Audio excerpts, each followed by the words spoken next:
you have to be submissive to be the female and the male gets to be aggressive. This is where we're fucked up at the moment. There is a reason why hundreds of years ago women gathered around washing clothes in the river together. That is feminine energy. If you're a single male and you're getting dating advice from an alpha male, then you're going on these dates and you're like, why the fuck are these women not connecting with me? This is probably where you are lacking emotional expression. Manipulation and deception in the feminine energy can be destructive. We have the ability to do all of these things, and many of us don't want to accept that about ourselves. So many of us get told, and I say us as women, we're too emotional, we're mood swings, fucking have you got your periods, a PMS, whatever the fuck.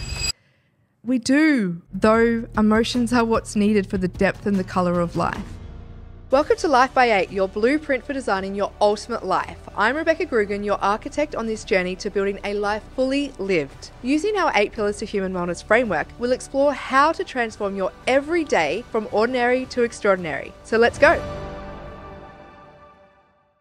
If you are like 95% of people wasting your time scrolling on social media, you have probably come across something that says masculine and feminine energy. And if you're female, you're probably being told you're too much and you're masculine.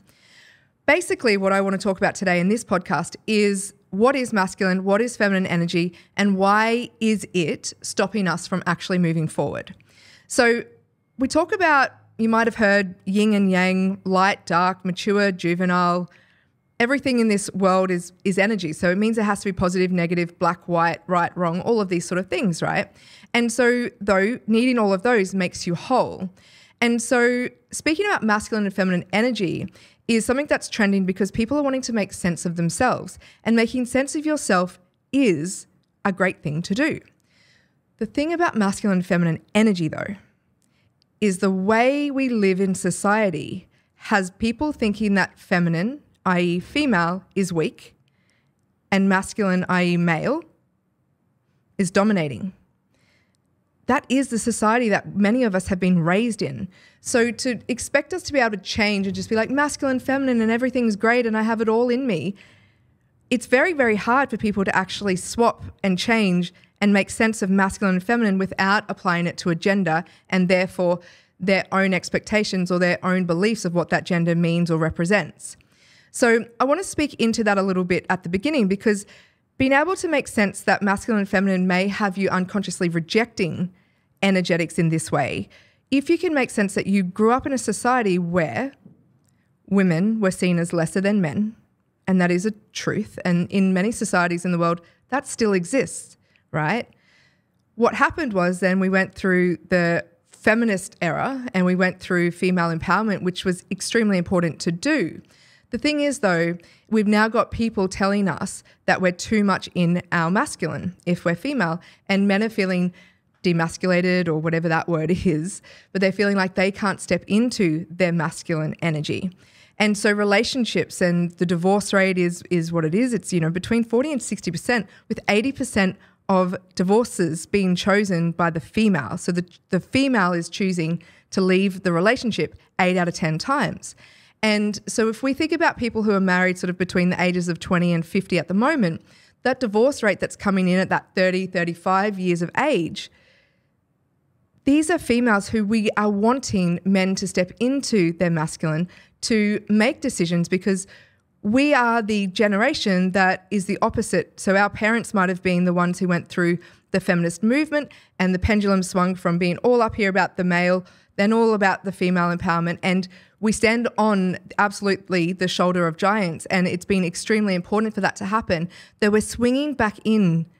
We know that it's not the extreme one or the other. We know that there is this balance in the middle, this harmony, if that was a better term, because I don't usually use balance because that usually throws a lot of people out because they think they've got to be 50-50 of things, which most of us are not 50-50 of something. So if our goal is to get to that feeling of harmony and to be able to make sense that every human being is 100% inherently worthy, it means that whether you're male or female, you are seen to have that worth and that value.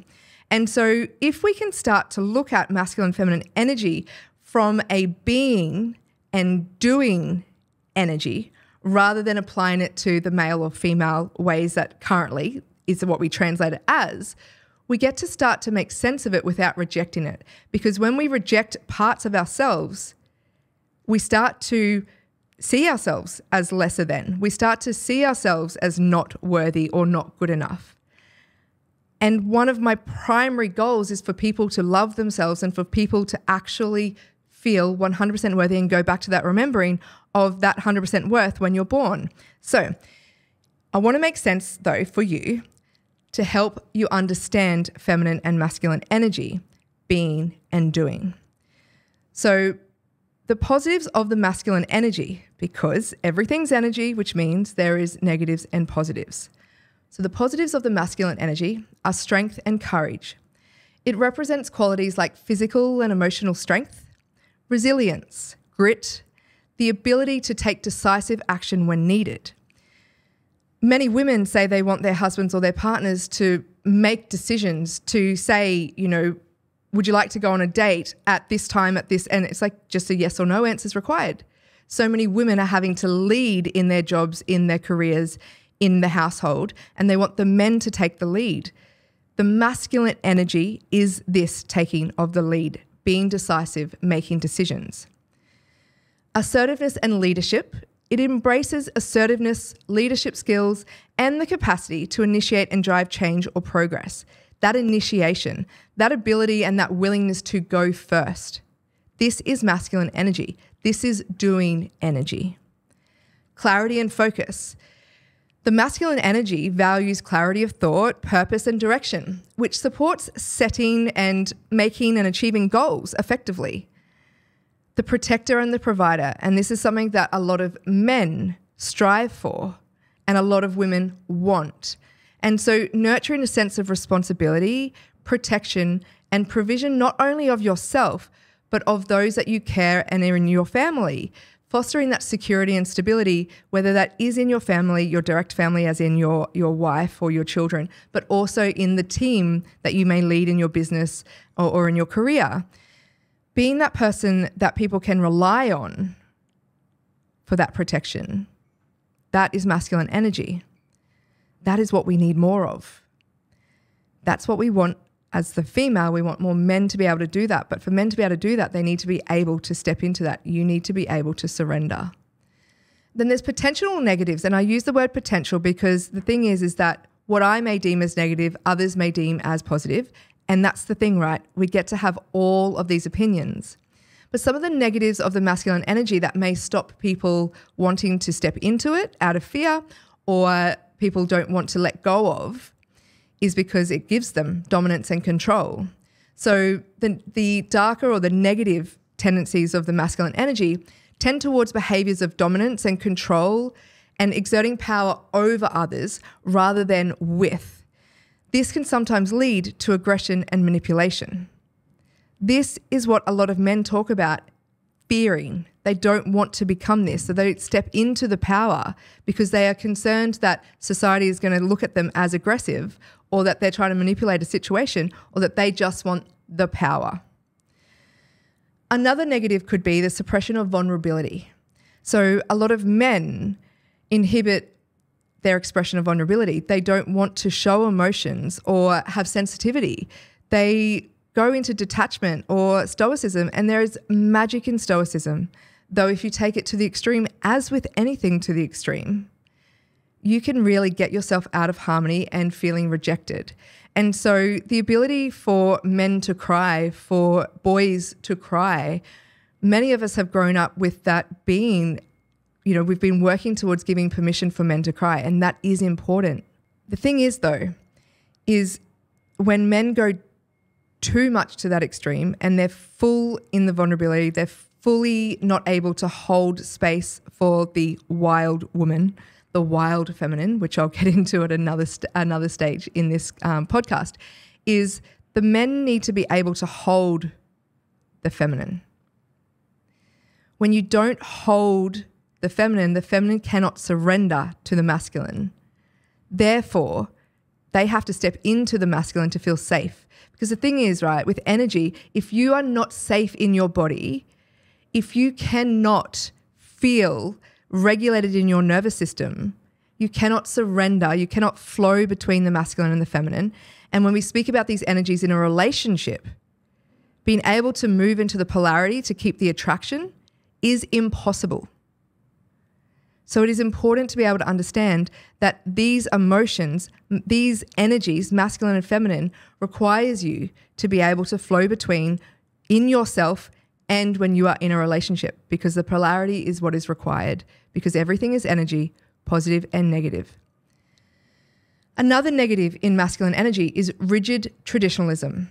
So this upholds the rigid adherence to traditional gender roles or societal expectations, and this can limit personal growth and your ability to actually express how you feel or who you are.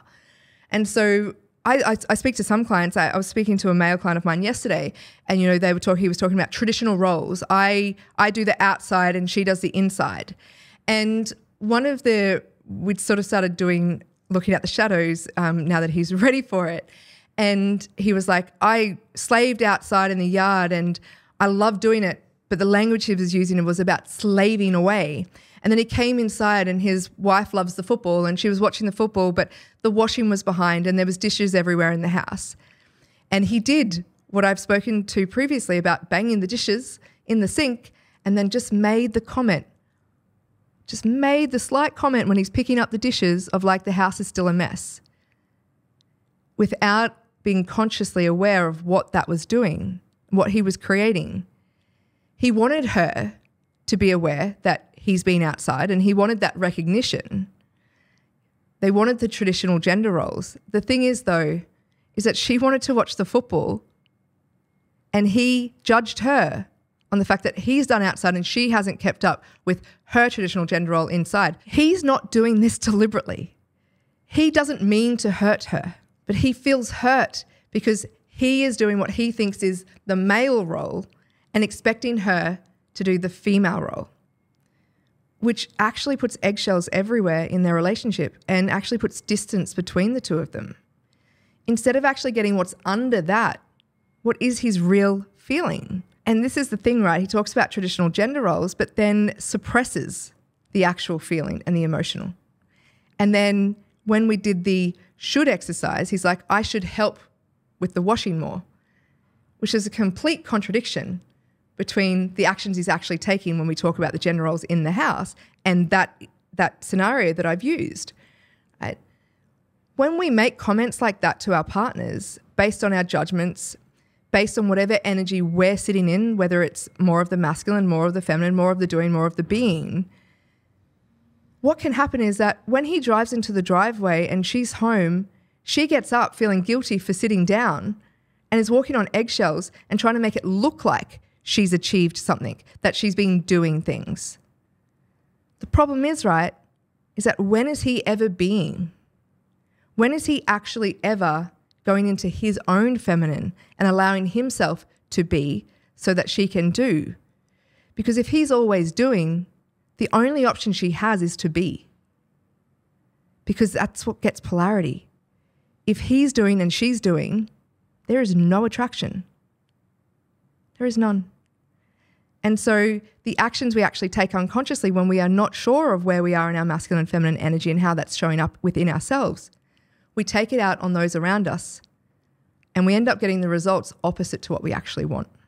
Hey, stop for a second. I know you're in the middle of building your life. If you want help with that, I can help you. Whether you join our Architect program where it's working with me one-on-one, or our Build group container, which absolutely has incredible value and will help you design and build that life faster. You can also join us to understand and design your energetic blueprint before there's a 1-day, 2-day event. You can join us there too. There is multiple different ways you can work with us at different investment points. We would love to have you there to help you get, design, and build the life that you want faster. You can see the links below. Feel free to reach out in any DM, in any social media platform. I would love to hear from you. Now, get back to building that life. And then one of the big ones when it comes to masculine energy and seen as a negative is aggression and competition. This places excessive emphasis on competition, conflict, and the need to win at all costs.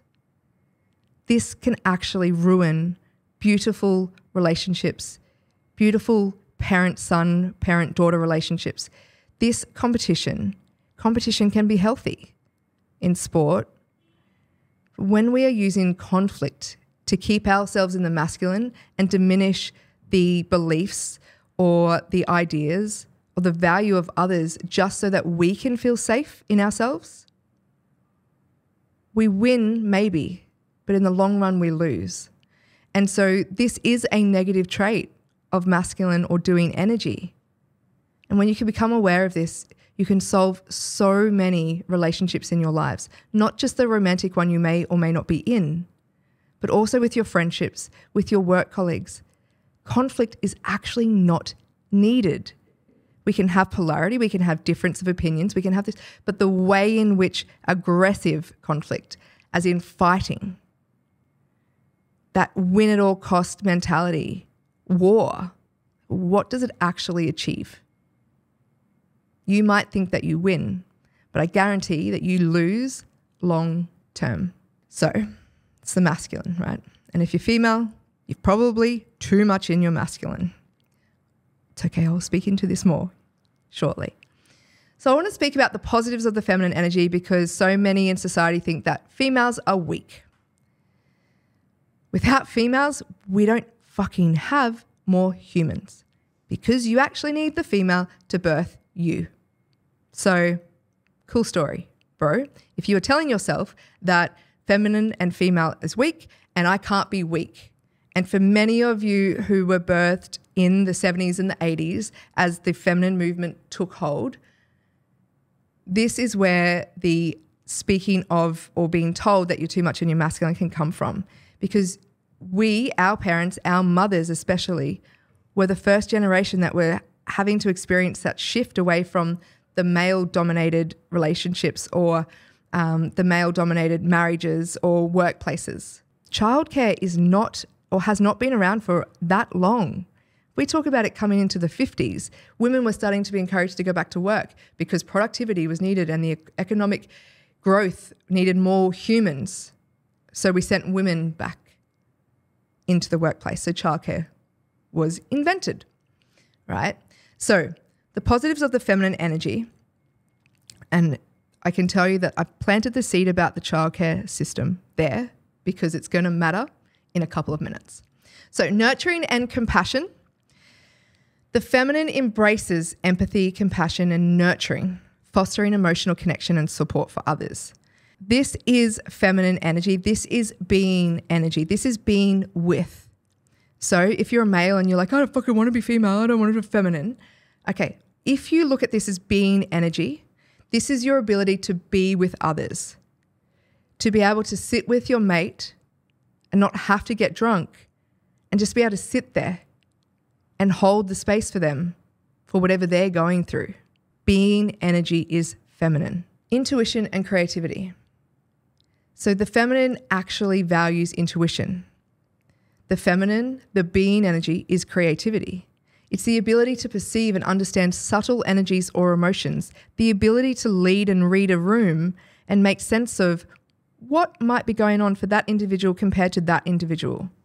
And when we are too much in the doing, when our relationship is required, like our partner is sick, so we're having to be in the doing. When our children are young, we're in the doing. When our business is growing, we're in the doing. We forget the being.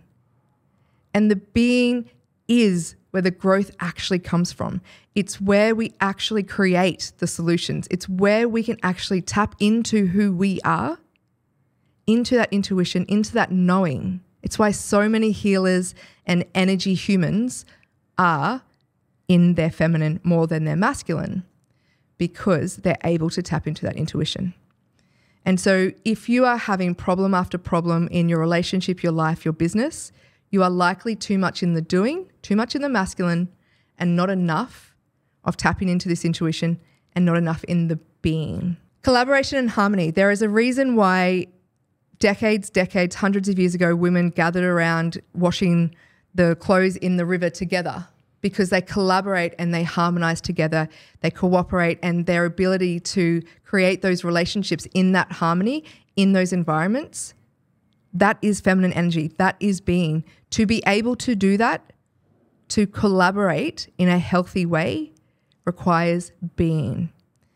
Many people in business will go into collaborations, but they'll go in it from a doing mentality, from a doing energy, and they'll wonder why the collaboration doesn't work long term or why it doesn't end up being fair, because there's still that win at all costs. There's still that hierarchy that's happening if both people in that collaboration are going into it from the energy of the masculine, of the doing. There needs to be able to have flow. You need to be able to, collaboration requires feminine energy to be involved in some way. When I say feminine energy, I don't mean a fucking female. I mean you to have being energy, for you to be able to sit with. Emotional expression. So the feminine celebrates emotional expression and vulnerability as strengths, enhancing authenticity and deepening interpersonal connections. So if you're a single male and you're getting dating advice from an alpha male, and then you're going and you're following all that advice and you're going on these dates and you're like, why the fuck are these women not like actually connecting with me? This is probably where you are lacking the ability to actually be authentically yourself. To step into that being, to step into that ability to connect, it requires you to feel, it requires you to see who you completely are, who you are in your whole being. Not just do the things. Now there is negatives because they're the positives of the feminine energy, so there is a potential negative, so let's talk about those too. Manipulation and deception. I'm not sure about you, but I have definitely struggled with female relationships in the past. Friendships, school, especially hierarchy in schools when it comes to girls and how they manipulate, deceive and treat each other. This in the past has been used against us in society, and so it's become a trait. It's become a thing. It's almost like a rite of fucking passage that doesn't actually have to be there. But manipulation and deception is completely possible, and in the feminine energy, it can be destructive. There is the behavior of manipulation, deception, and passive aggressiveness for that person to get what they want, for that energy to come out in you. Yes, you are capable of being manipulative, of being deceptive. This is the integration that's required. You have to accept that you have all of this in you. And this is the part of where masculine and feminine energy is trending at the moment, because people are knowing that we have the capacity, as our emotional literacy increases, we have the ability to do all of these things, and many of us don't want to accept that about ourselves. And so it comes into your awareness, it's coming into your awareness, and you might be rejecting parts of it at the moment.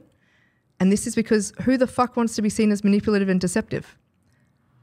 And so we avoid the feminine energy. Though integrating this and accepting this of yourself allows you to integrate it and see it in others. And it allows you to have stronger relationships with your mother, with your mother line, with your girlfriends, with your friends' girlfriends. This is a really incredibly healing part of when it comes to masculine and feminine energy, is for women to get back around washing the clothes in the river, metaphorically. Washing machines are great. Innovation's great. But to be able to get together without having to bitch about other women, without having to compare yourself to others, without fear of somebody deceiving you or being manipulated into something. And this is probably one of, if I speak personally into this, this is one of the biggest parts of the work that I've been doing over the last 2 or 3 years, and the part that I've integrated the most. Because I was somebody who grew up with men playing soccer. I was in the locker rooms with men until I was 18. And I had girls at soccer. I went to a soccer school. I had girls who would use me to connect with the males in the soccer team, and I'd have the men use me to connect with the women, and I was like the person who connected all the humans, all right? And that was a relatively difficult thing to do because so many women I had felt I'd been hurt by, and I got to choose to feel hurt. I make sense of that now. But also in the past, women haven't protected me in my life. My mother, my grandmother, all of those things. That work's been done. We have great relationships now, but this part, so many women avoid going into their feminine because of this manipulation and deception of women in their own lives. The emotional turmoil. So many of us get told, and I say us as women, get told we're too emotional and that we're mood swings and fucking have you got your periods, a PMS, whatever the fuck, right? We do. hormonally, we are going to experience more emotions, more mood swings. We are excessively emotional, though emotions are what's needed for the depth and the color of life. It's whether you can feel this and be this and experience this from a regulated space. Your nervous system is part of your foundation so that when you have the emotional volatility that you're going to have as a human, especially a female hormonally, you're able to actually bring this and rein this in and to use this energy to your benefit rather than let it be detrimental to your relationships and your life. But it's another reason why a lot of people stay away from the feminine or the being energy, because they don't want to be seen as unstable, and too emotional. And then also submissiveness or martyrdom. So we have huge rates of domestic violence here in Australia and across the globe. It's a massive, massive issue. And this is why I am really, really passionate about people understanding energy and the being and the doing, and not just seeing it as masculine and feminine.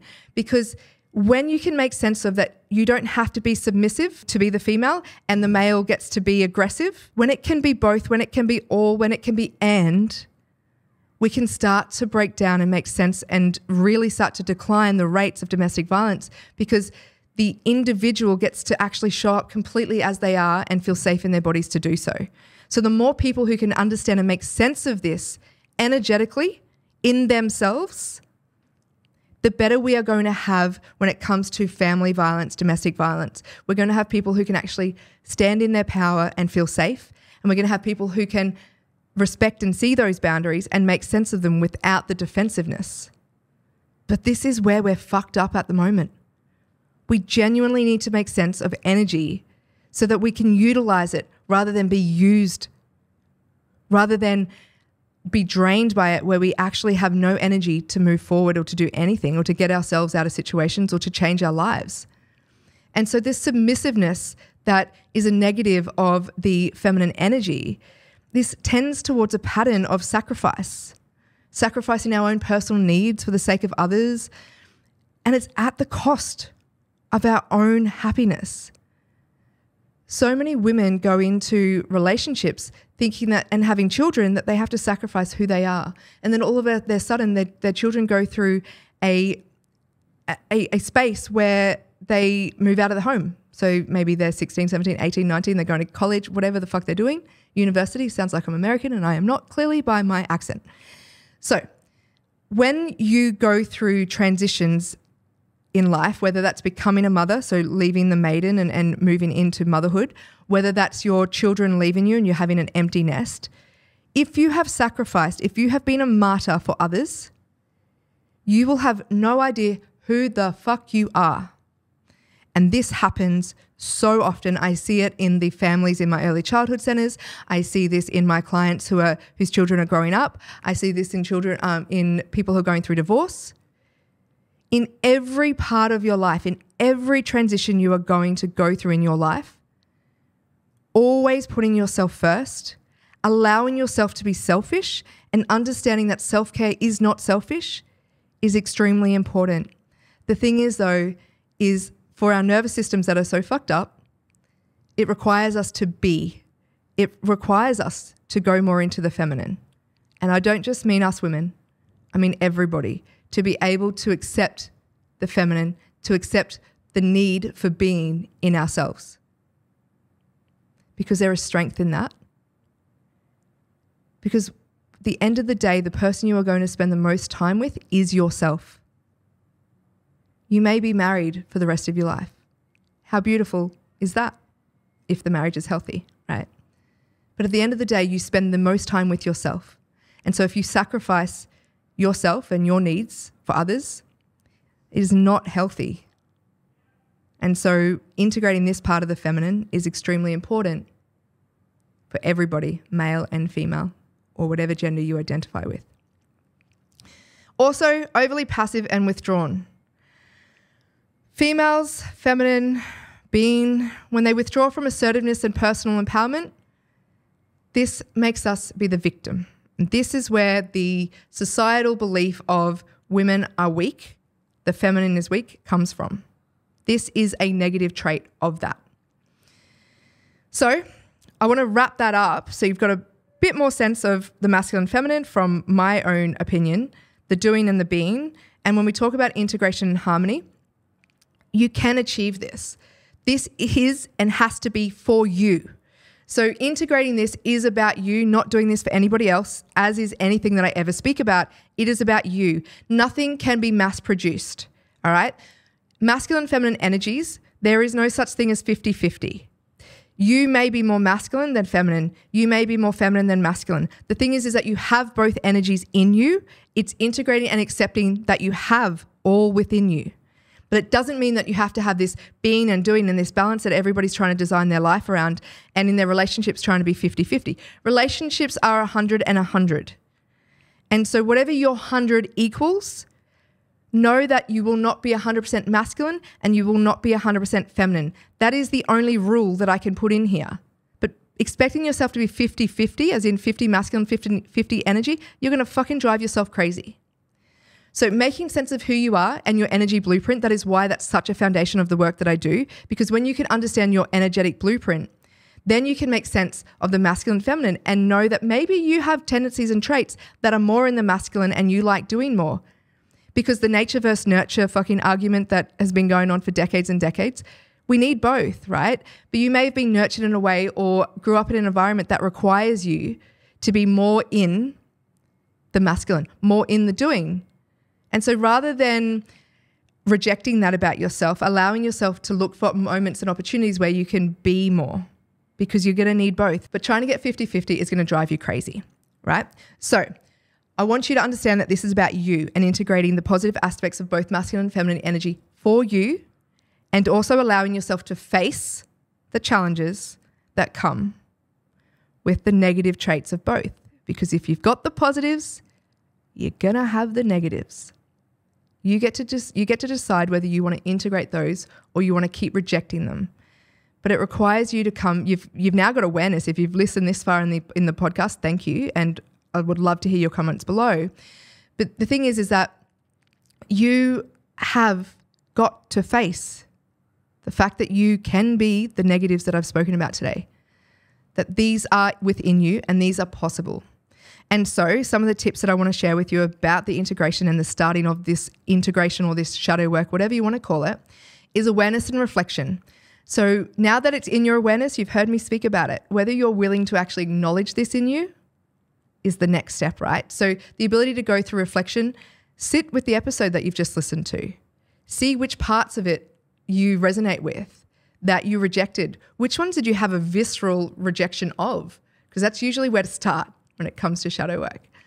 So cultivating that self-awareness to recognize when each energy type manifests for you and how it impacts you and others in your life. So knowing yourself is super powerful when it comes to this integration of both sides of you.